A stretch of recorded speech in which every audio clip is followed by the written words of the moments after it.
Monroe, with his wife Joanne and his daughter Perry, is driving home from his in-laws' house. It is the day of Thanksgiving.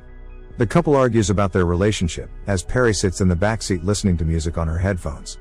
Joanne begins to cry, knowing that their marriage is at its ending. As they argue, Perry's headphones stop working, so the couple stops arguing and sings songs with Perry to keep her entertained. Sometime later, Perry has to go to the bathroom. Ray pulls over at a gas station. Joanne takes Perry to the washroom, as Ray goes to buy batteries for Perry's headphones, coffee, and a Coke for Joanne. However, he is short on money, so he ditches the batteries and gets 2 liquor bottles for himself. Back in the car, he lies to Joanne, telling her that the store did not have batteries.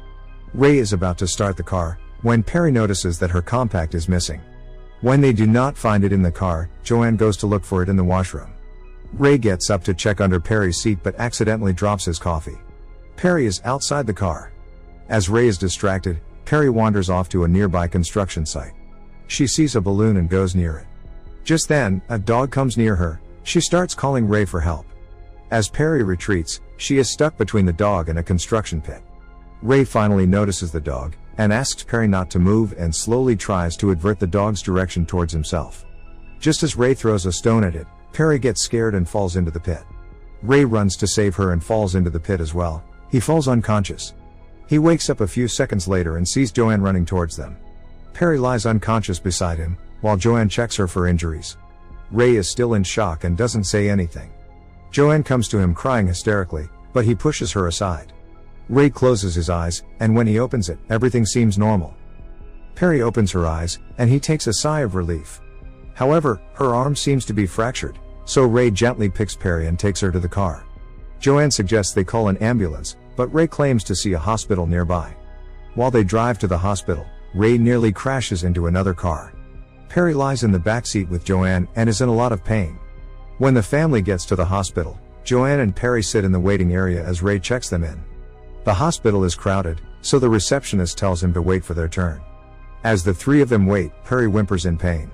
Ray goes to the receptionist again and asks to be sent earlier than others. However, she just makes him sign paperwork and asks him to wait. He goes back to his family in the waiting area, where Joanne apologizes to him for being rude earlier. After a while, the nurse calls Ray's name. The family is taken to a room, where the nurse notes down required information about them. The questions start to get intrusive, which annoys the couple. The nurse then asks them to register Perry as an organ donor, but they refuse. Even after being denied, the nurse pushes the topic, but Ray dismisses her. Another nurse then takes them to a ward. Perry is put into a hospital bed, and a doctor finally sees her. He confirms that Perry's arm is broken and tells them that she needs a cast. When the doctor finds out that Perry has also hit her head, he advises them to do a CT scan. The nurses cast Perry's arm. She is then put in a wheelchair and taken to the CT scan lab.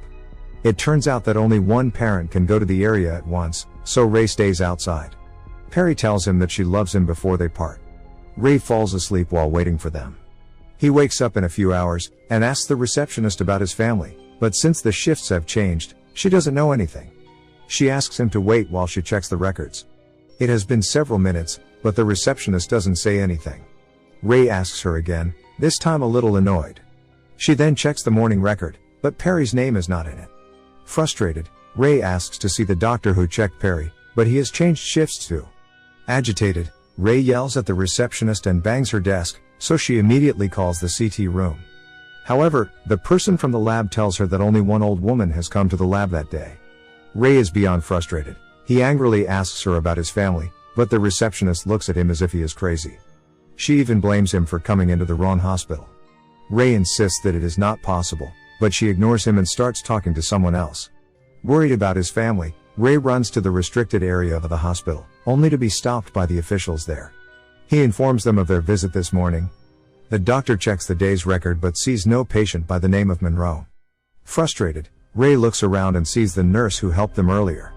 The nurse recognizes Ray.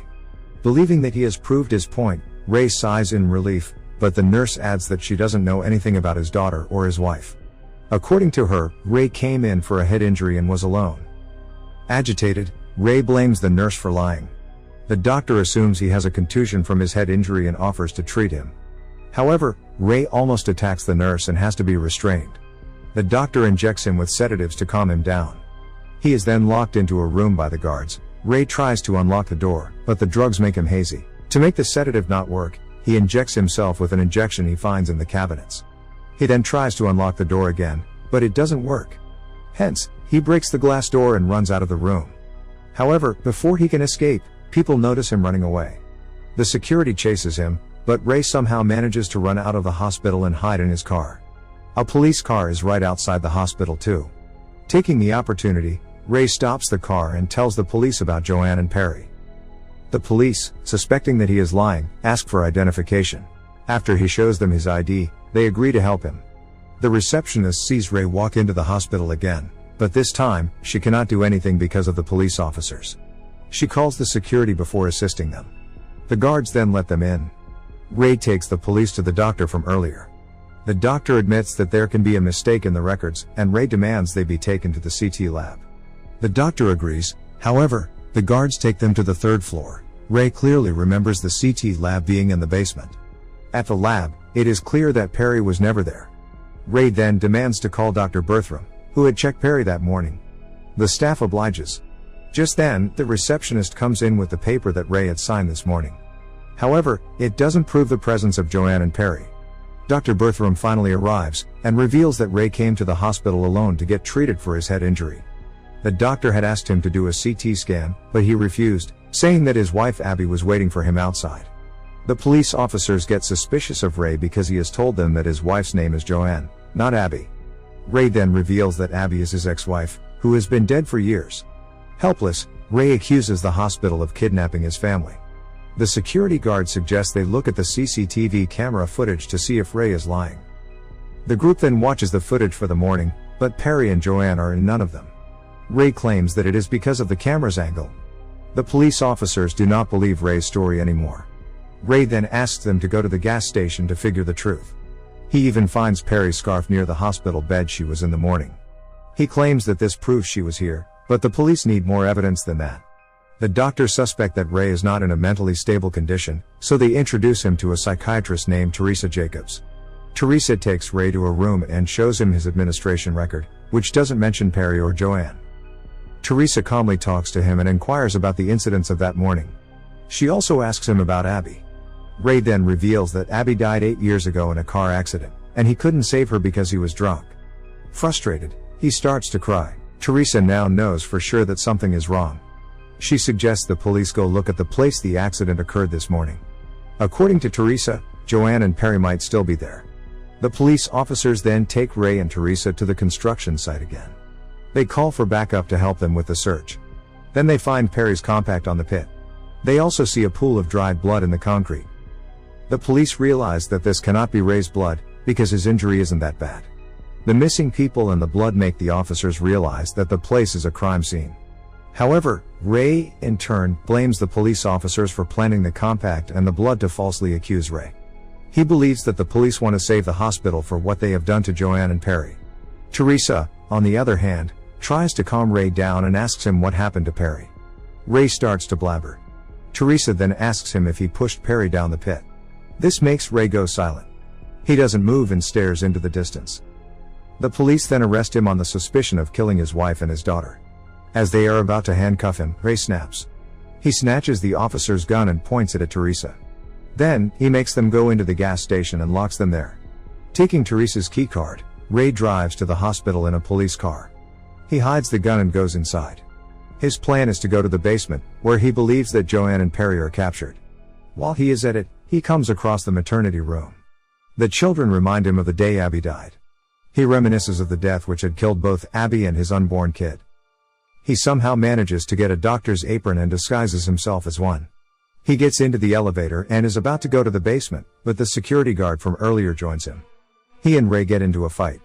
In the end, Ray strangles the guard to death and takes his keys. Ray is finally in the basement of the hospital. As he looks around, he finds Perry's toy in a bin nearby. Sure that his daughter is somewhere near, he takes the gun in his hand and searches for her. Then, he sees 2 doctors delivering boxes of human organs somewhere. Ray finally realizes that Joanne and Perry were brought here to get their organs harvested. This explains the nurse trying to make Perry an organ donor that morning. Ray then enters a room, and is horrified to see several dead bodies with missing organs. He rushes out of the room looking for Perry, and finally finds her in another room being operated on by surgeons. Joanne is in the corner of the room, highly sedated. The doctors had drugged her. Ray then holds the surgeons at gunpoint, and places both Joanne and Perry in a wheelchair. But before he can run away, the doctors restrain him. They are about to inject him with drugs, but Ray manages to free himself by shooting a device and causing an explosion. Ray finally runs out of the room with both Joanne and Perry in the wheelchair. He kills another doctor in the hallway. He brings his family out of the hospital and puts them in the backseat of his car. The family finally drives away to their home. Perry tells them that her arm still hurts, so Ray sings her a song to make her feel better. Just then, the camera pans to the back seat, and we see that the people sitting there are two random people that Ray has kidnapped from the middle of their surgery. Ray gets flashbacks from the morning, and we get to know that Perry died when she fell into the pit. When Ray pushed Joanne, he killed her as well. Ray's mind couldn't handle the pain of him being the reason for his family's death.